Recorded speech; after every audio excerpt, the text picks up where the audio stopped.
Vorbestellungen 10 Millionen, Bro. Ganz Deutschland, 80 Millionen ist schon nur Deutschland, ja. Alle werden vorbestellen, sogar die Minderjährigen, Neugeborenen im Krankenhaus. Bro, wir können alle Maps einfach draufpacken jetzt. Digga, das ist so groß wie alle Maps, die wir haben. Vice City, San Andreas, GTA 4, GTA 5 und Red Dead Redemption 2. Könnt ihr euch vorstellen, wie riesig das ist?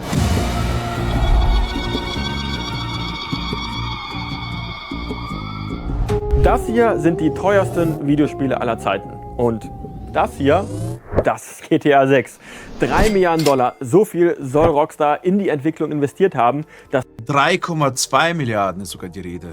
teuerste Videospiel aller Zeiten. Teurer als jeder Film, der je produziert wurde. 8-mal so teuer wie die Allianz Arena. Und ich weiß auch, wo wir vor ein paar Monaten mit Holy und Lace diskutiert haben, weil ich in einem Video gesagt habe, dass GTA 6 2 Milliarden kosten wird. Also zu diesem Zeitpunkt hatten wir einfach alle beide nicht recht und haben noch darüber diskutiert. Da war die Rede, Strauss-Zelnick hat gesagt, das Spiel kostet über 1,5 Milliarden. Ich habe gesagt, es wird über 2 Milliarden kosten. Holy und Lace haben das ein bisschen lächerlich gefunden. Im Endeffekt hatten wir gar keiner von uns recht. Das kostet 3,2 Milliarden. Mein Gott. ungefähr Aktü, danke für dein Follow. so Für den viel Sub. wie Stuttgart 21 ursprünglich mal kosten sollte. Aber wie setzt sich diese absurd hohe Zahl zusammen? Warum ist GTA 6 so teuer? Und kann Rockstar dieses Investment überhaupt wieder reinholen? Darüber reden wir heute. Spieleentwicklung ist teuer. Das ist nichts Neues und vor allem AAA-Studios haben seit Jahren das Problem, dass diese gigantischen Produktionen zu viel Geld verschlingen. Und wenn das Spiel dann nicht komplett einschlägt, dann kann das ein echtes Problem für die Studios werden. Ein Beispiel dafür ist Redfall, hohe Entwicklungskosten, aber absoluter Flop. Und Redfall? Was hat das Spiel in der Produktion gekostet? Was ist das für ein Spiel überhaupt? Noch nie gehört, Digga. Ich glaube, der Bre ist so spezialisiert auf links, also nicht politisch gesehen, nicht falsch verstehen. Soll ich mich nach rechts schwingen oder was? ein Jahr nach Release musste das Studio Arcane Austin sogar dicht machen. Das Kleiner Funfact am Rande, wer kennt LR Noir? Noir wird es ausgesprochen, ne? Habe ich richtig ausgesprochen? Ja, eins in den Chat, ja? Diesmal richtig, oder? LR Noir ist ja auch pleite gegangen, das wissen nur die wenigsten. Ja, Rockstar Games hat die so richtig Hoffnung gemacht und hat gesagt, ey, kommt, investiert in die neueste Technik, Gesichtsanimationen, macht so realistisch, wie es geht. Und die haben so viel Geld in dieses Spiel reingesteckt, in diese Animationen, dass die pleite gegangen sind. Rockstar Games hat sich gegönnt, dieses Spiel, hat sich relativ gut verkauft, aber für das Studio nicht gut genug, sodass die pleite gegangen sind. Rockstar Games hat sich gegönnt, Digga. Rockstar Games hat die einfach verbluten lassen, anstatt dass sie sagen, ey, wir sind Multimilliardäre, komm, wir helfen euch, wir geben euch ein bisschen, so dass ihr noch überlebt und dann kämpft weiter. Nö, verbluten lassen. GTA 6 ein Verkaufsflop wird, darüber muss sich Rockstar keine Gedanken machen. Das Spiel wird beim Launch wohl eher alle Rekorde brechen. Die Hypothek von 3 Milliarden US-Dollar Entwicklungskosten heißt, dass Rockstar 37 Millionen Units verkaufen müsste, um die Kosten zu decken, bei einem Preis pro Unit von $80 zumindest. Es gibt ja auch Gerüchte, dass GTA 6 mehr kostet. An alle, die kein Englisch verstehen, Units bedeutet Einheiten, ne? Könnte. Zum Vergleich, GTA 5 hat seit Release schätzungsweise 225 Millionen Units verkauft. Das aber in fast 13 Jahren und mit 5 unterschiedlichen Versionen. Trotzdem lässt sich ziemlich sicher sagen, dass alleine die Verkäufe zum Launch von GTA 6 wohl schon annähernd ausreichen werden, um die 3 Milliarden Investment wieder reinzuholen. Die Zahlen, die schwanken so ein bisschen, aber GTA 5 wurde wohl am ersten Tag rund 11 Millionen Mal verkauft und 16 Millionen Mal in den ersten 5 Tagen. So, jetzt machen wir eine Ansage. Ich möchte von jedem eine Antwort haben in Millionenhöhe. Wie viele Einheiten verkauft GTA 6, also wie oft wird GTA 6 verkauft innerhalb von einem Monat? Wenn GTA 5 11 Millionen Mal verkauft wurde, sage ich, GTA 6 wird in den ersten Monat 69 Millionen Mal verkauft. Ich sag 69 Millionen Mal. Haben wir uns verewigt. Und dann blicken wir dann irgendwann zurück und dann sehen wir, wie oft das verkauft wurde. Weil Rockstar Games ist so wie 69. Du kriegst, was du gibst, checkst du? Mit dem Hype, den GTA 6 mitbringt, werden die Zahlen wohl nochmal deutlich höher ausfallen. Eine Investmentfirma hat in einer Analyse prognostiziert, dass GTA 6 alleine durch Vorbestellungen schon 10 Millionen Units umsetzen und dass die Verkäufe nach einer Woche schon bei über 40 Millionen liegen könnten. Vorbestellungen 10 Millionen, Bro. Ganz Deutschland, 80 Millionen ist schon nur Deutschland, ja. Alle werden vorbestellen, sogar die Minderjährigen, Neugeborenen im Krankenhaus. Jetzt mal ohne Spaß, 10 Millionen ist doch nicht, Bro, Vorbestellung 10 Millionen, das ist doch schlecht gerechnet. 10 Millionen ist doch gar nichts für ein GTA 6. Also ich sag euch ehrlich, Vorbestellung wird allein schon 40 Millionen sein. Ich truste da voll rein, nur die Vorbestellung wird 40 Millionen sein. Und die reinen Verkäufe sind ja nicht die einzigen Einnahmen, die Rockstar mit einem GTA hat. Seit GTA 5 ist GTA Online zu einer riesigen Einnahmequelle geworden. Und ja, das wird bei GTA 6 nicht anders sein. Mit anderen Worten, ja, die Produktion von GTA 6 ist wahnsinnig teuer, aber Rockstar wird trotzdem sehr, sehr viel Geld mit dem Spiel verdienen. Bevor wir weitermachen, ganz kurz in eigener Sache. Nur 1/4 von euch, die unsere Videos gucken, haben auch den Kanal abonniert. Also, wenn euch das Video gefällt, lasst doch gerne ein Abo da. Das würde mich wirklich sehr, sehr freuen. So, aber jetzt. Da hat er gerade ein Thema angesprochen. Bevor wir Ach so, wegen dem Online-Modus. Chat, es ist traurig, aber wahr. Ich als OG, als alter Hase, der GTA 1 schon miterlebt hat und so weiter und so fort, muss ehrlicherweise sagen, dass meine Angst da ist, aber es leider zu der modernen Welt gehört. Heute beim Podcast von Julex und Slack habe ich auch gehört, dass sie über das Thema gesprochen haben. Abo-Modell. Ich glaube, das Abo-Modell wird es leider geben, ja. Alle Ü25-Jährigen hassen das, weil wir damit nicht aufgewachsen sind. Stimme ich voll und ganz zu. Aber ich glaube, das ist die Zukunft, Bro. Leider ist es die Zukunft.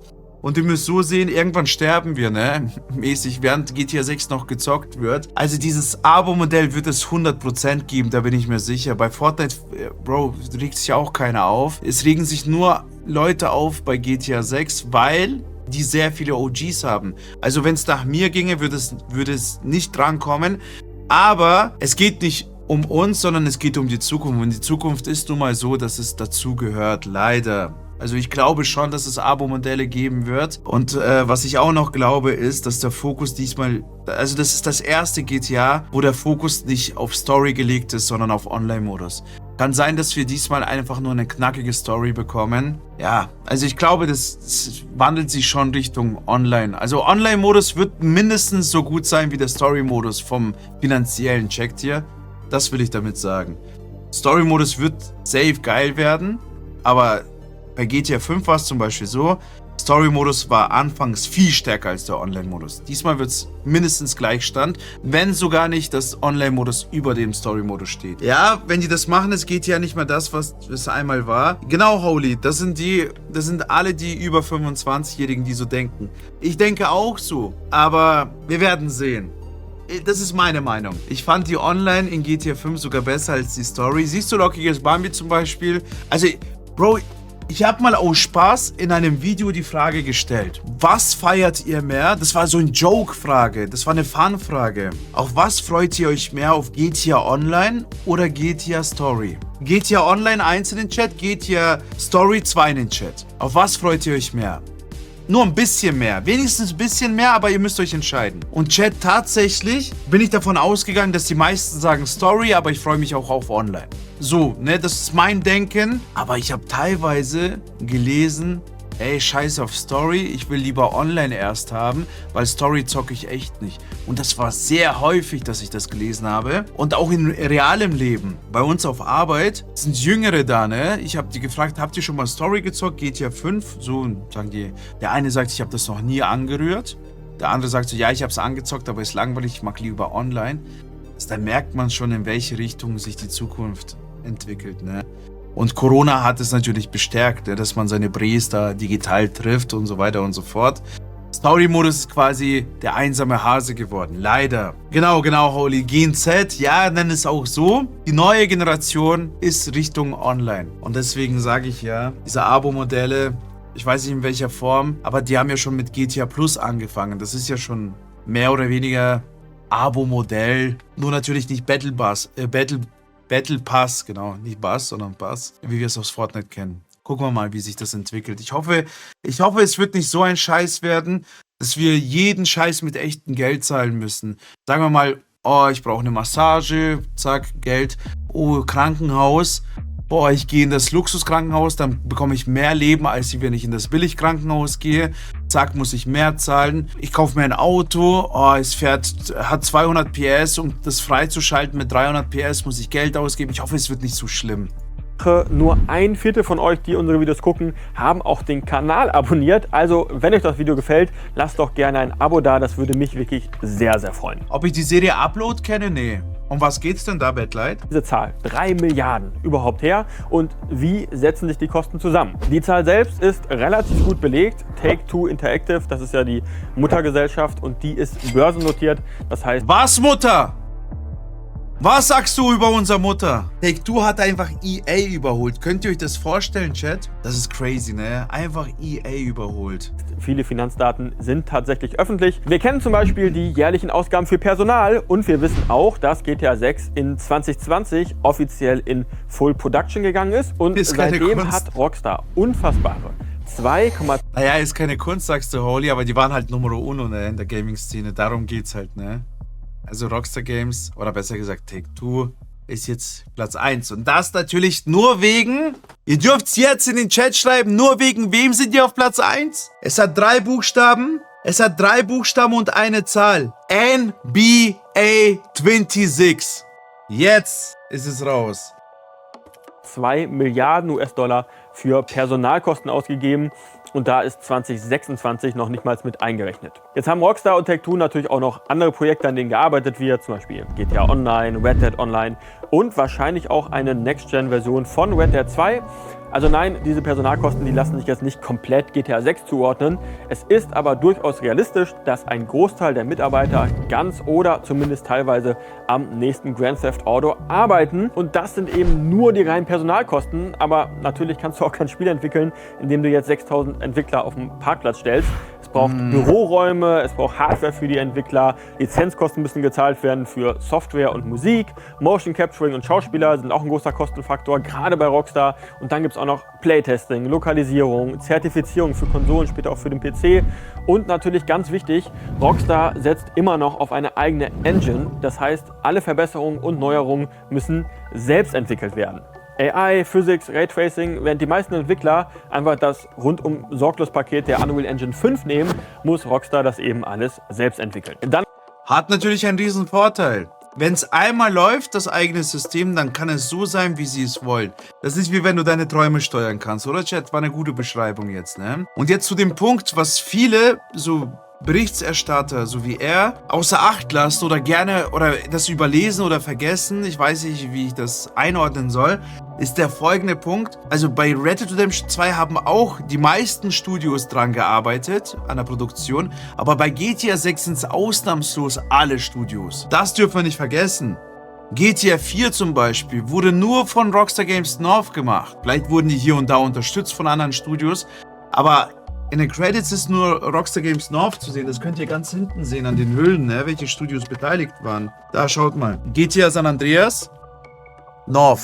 Blaues Symbol ist Rockstar Games North. GTA 4, North. GTA 5, North. Da ist noch irgendein Studio, nennt mir bitte die Namen. Ich weiß nicht, dieses weiße Symbol. Das sind 2 Studios. War es noch DMA und Rockstar Games bei GTA 3. Und ich weiß nicht, wie das jetzt aussehen wird bei GTA 6, aber eigentlich müssten dann alle Logos drauf sein. Also alle Rockstar Games Logos theoretisch. Aus Respekt, checkt ihr? noch alles, was mit GTA Online kommt, also Serverinfrastruktur, Anti-Cheat, Online-Stresstest und natürlich immer auch wieder neuer Inhalt, der dafür produziert wird. Und schließlich, wenn dann der Launch irgendwann näher rückt, das Marketing. Man glaubt nicht, was für ein großer Kostenpunkt das Marketing ist. Bei GTA 5 waren das, je nachdem welcher Quelle man da glaubt, so zwischen 70 und 150 Millionen Dollar. Und das ist besonders krass, wenn man sich klar macht, dass die gesamten Kosten von GTA 5 bei ungefähr 260 Millionen Dollar lagen. Also ein ganz großer Teil ist einfach nur das Marketing. Und das wird bei GTA 6 nicht anders sein. Es gibt sogar eine Auflistung darüber, wie sich die Kosten bei der Entwicklung zusammensetzen, und zwar vom Tech-Blog Twangotech. Ganz ehrlich, bei den genannten Zahlen, da bin ich ein bisschen skeptisch, weil es gibt so gut wie überhaupt keine Quellenangaben und die Zahlen decken sich auch nicht wirklich mit dem, was jetzt wirklich schon durch öffentliche Dokumente bekannt ist. Ach so, was kostet, ne? Boah, das kann Rockstar Games ist so verschlüsselt, das kann keiner sagen.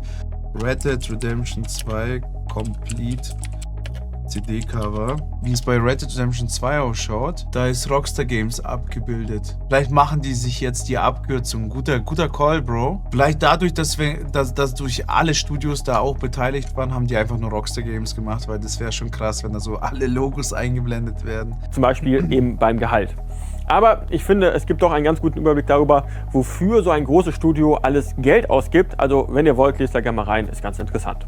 Also, wir wissen jetzt, wie so eine enorme Summe von mehreren Milliarden Dollar Entwicklungskosten zusammenkommt und auch, dass Rockstar wohl keine Probleme haben wird, das Geld wieder reinzubekommen. Aber trotzdem stellt sich irgendwie die Frage, warum ist jetzt gerade GTA 6 so viel teurer als alle anderen Spiele von anderen großen Entwicklern? Und ich glaube, da kommen verschiedene Punkte zusammen.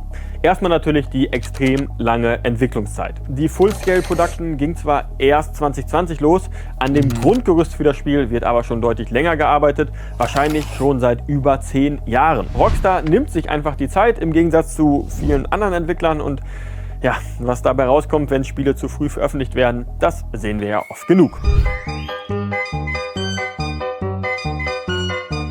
Ey, Bro, langsam tut mir Cyberpunk echt leid, Digga. Alle mal ein L für Love in den Chat. Die haben sich wirklich, die Leute geben denen einfach keine zweite Chance. Die sind nun mal das Beispiel dafür, dass man verkacken kann.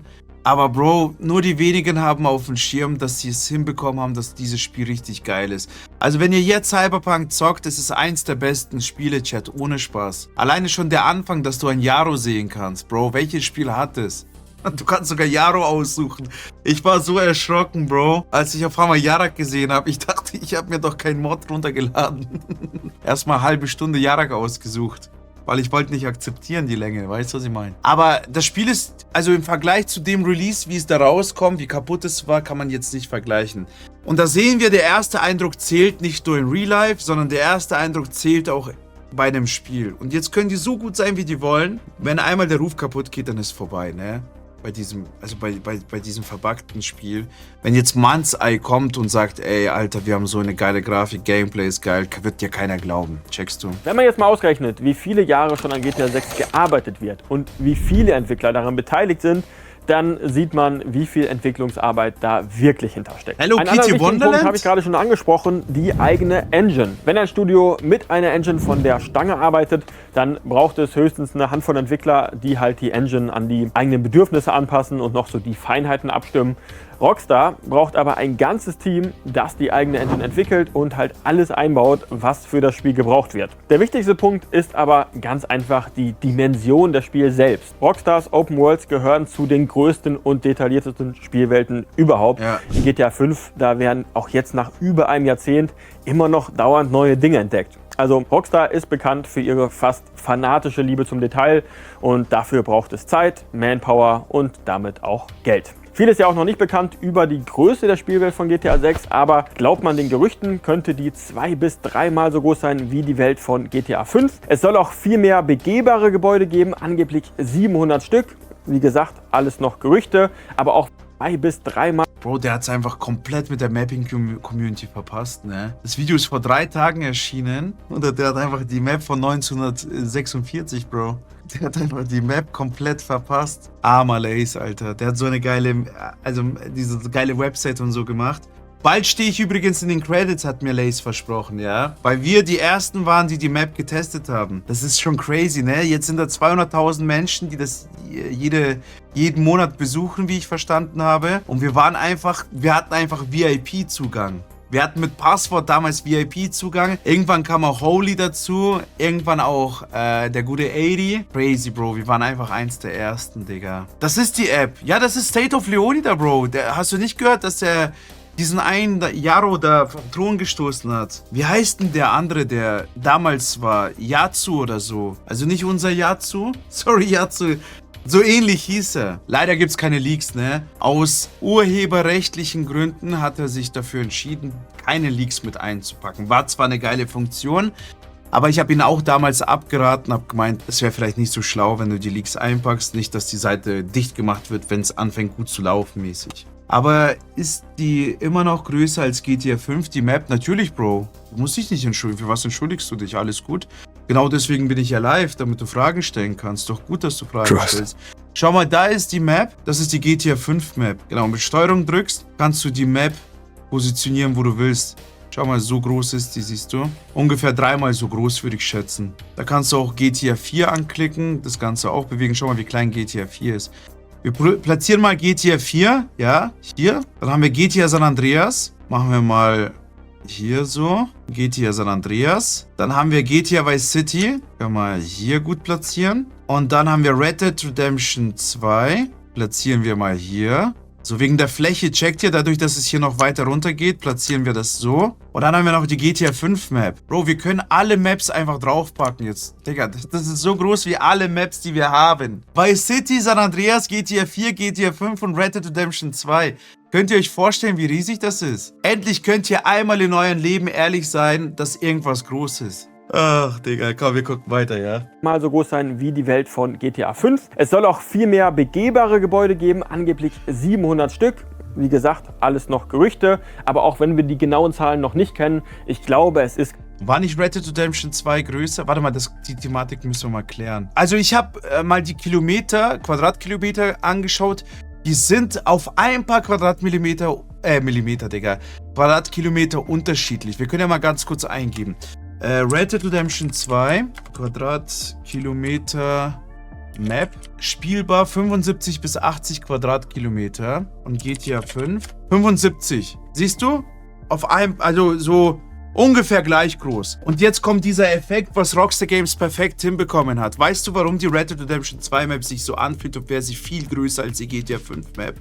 Das ist die Geschwindigkeit. Du hast keinen Sportwagen, du hast kein Flugzeug, du hast keinen Helikopter oder irgendwelche Superkräfte, was weiß ich was, sondern du hast nur dein scheiß Pferd. Selbst wenn du das schnellste Pferd hast, bist du trotzdem langsamer als das Durchschnittsauto in GTA 5. Das macht den Unterschied und die Reichweite, diese Größe, dass du immer geradeaus reitest und so weiter und so fort. Das kommt noch hinzu. Plus, wie die geschafft haben, die Welt zu verschließen mit Bergen und so weiter und so fort. Das ist eine Illusion, die sie geschaffen haben. Crazy, ne? Aber die Quadratkilometer sind ungefähr gleich. Ist klar, dass da ein enormer Entwicklungsaufwand hinter Gebäude geben, angeblich 700 Stück. Wie gesagt, alles noch Gerüchte, aber auch wenn wir die genauen Zahlen noch nicht kennen, ich glaube, es ist klar, dass da ein enormer Entwicklungsaufwand hintersteckt. Und schließlich Marketing, Marketing, Marketing. Ich habe euch ja schon gesagt, was Rockstar schon bei GTA 5 dafür ausgegeben hat. Und ich glaube, bei GTA 6 wird das nochmal ein ganz anderes Kaliber. TV-Werbespots, Billboards am Times Square, Online-Werbung. Wenn der Launch dann bevorsteht,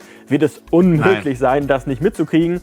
Was irgendwie auch lustig ist, weil ganz ehrlich, kein Game-Launch war jemals so gehypt. Und es braucht sicher kein Marketing, um mich zu überzeugen. Chat, wie viel Marketing haben die jetzt ausgegeben? Jetzt mal Real Talk. Also ich kann jetzt keine genauen Zahlen nennen, aber ich sag euch so, die können sich wahrscheinlich nicht mal einen Döner damit kaufen. Gefühlt, also die haben schon ein paar Millionen ausgegeben, wollen wir nicht übertreiben, ne? Aber ich glaube, das wird nicht mehr als wie bei GTA 5. Bro, das Marketing sitzt vor euch im Fernsehen oder im Bildschirm. Das bin ich. Oder auch, ich kann auch zurückgeben. Die hinter der Kamera seid ihr.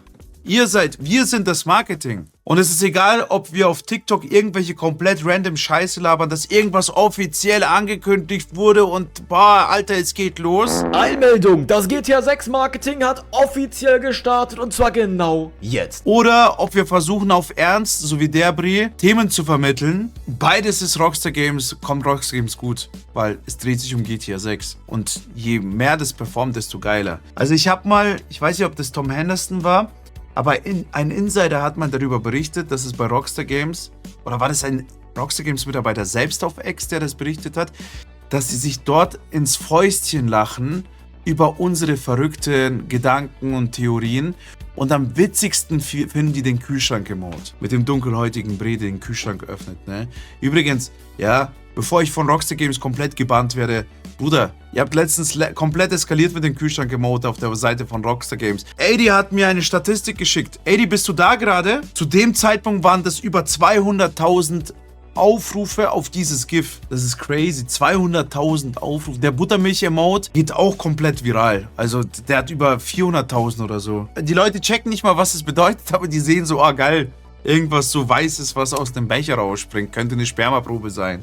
So einer auf den. Das alles zusammen sorgt jedenfalls dafür, dass die Kosten für GTA 6 ein ganz neues Level erreicht haben. Mehr als die teuersten 5 Filme aller Zeiten zusammen. Und wenn die Qualität des Spiels das dann noch widerspiegelt, dann können wir uns, glaube ich, alle auf den 19. November freuen. Schreibt mir gerne mal in die Kommentare, ob ihr glaubt, dass GTA 6 dem Hype gerecht werden wird. Wir beschäftigen uns ja nicht so häufig mit Videospielen, aber wenn euch das Video gefallen hat und wir sowas in Zukunft mal öfter machen sollen, dann lasst gerne ein Like da und ein Abo. Ich sage erstmal ciao und bis zum nächsten Mal. Geiles Video, also fand ich schon interessant. Das mit der Map war ein bisschen, ja, der Brie ist halt, muss ja nicht jeder so verrückt sein wie wir, ne? Einfach 277.000 Aufrufe. Ihr seid verrückt. Also Buttermilch, GIF ist bei 600.000 Views. 277.000 Aufrufe hat der Kühlschrank gemaut. Empty Fridge wird am häufigsten eingegeben, damit man das findet. Hier nimmt alles auseinander. Wir sind international, ja? Digga, in der Türkei gehe ich komplett viral gerade. Chat, das ist crazy. Die schauen mittlerweile meine deutschen Videos an, die Türken. Das ist krank, Alter. Das ist krank. Ich freue mich auf die Edinburgh-Reise und ich habe der türkischen Community versprochen. TGG hat es sicherlich auch gesehen. Ja, es gibt einen kleinen Fun-Fact. Ich, TGG und Mike Jörg wären fast vereint worden. Wisst ihr das? Wenn die Uhrzeit nicht uns einen Streich gespielt hätte. Weil ich habe da Nachtschicht gehabt und ich musste in der Nachtschicht sein. Mike Jörg hat mich tatsächlich angeschrieben privat. Ich glaube, ich habe die Nachricht sogar mal gezeigt, ja. Der hat gesagt, ey, ich und TGG streamen. Die haben ja einmal gestreamt und hat gesagt, so, wenn du magst, kannst du mit dazu stoßen. Und habe ich ihn gefragt, wie meinst du das? Der sagt so, ja, dass du den Stream quasi im Hintergrund für die deutsche Community kommentierst. Und so nach dem Motto, wenn sich was ergibt, dann könntest du ja mitspielen. Dann habe ich, also halt kurz mitreden, wenn sich das ergibt. Wenn ich dabei wäre, hätte er halt gefragt, ey, kann er dir 1, 2 Fragen stellen, so mäßig. Da habe ich ihm gesagt, so, ja, scheiße, man muss arbeiten, so. Checkst du? Trust.